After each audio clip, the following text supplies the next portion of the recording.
নমস্কার সবাইকে।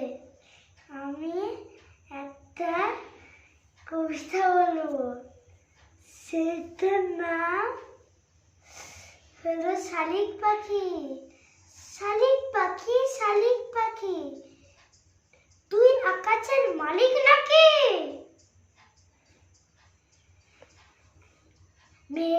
মেলে দিয়ে রঙিন ডানা,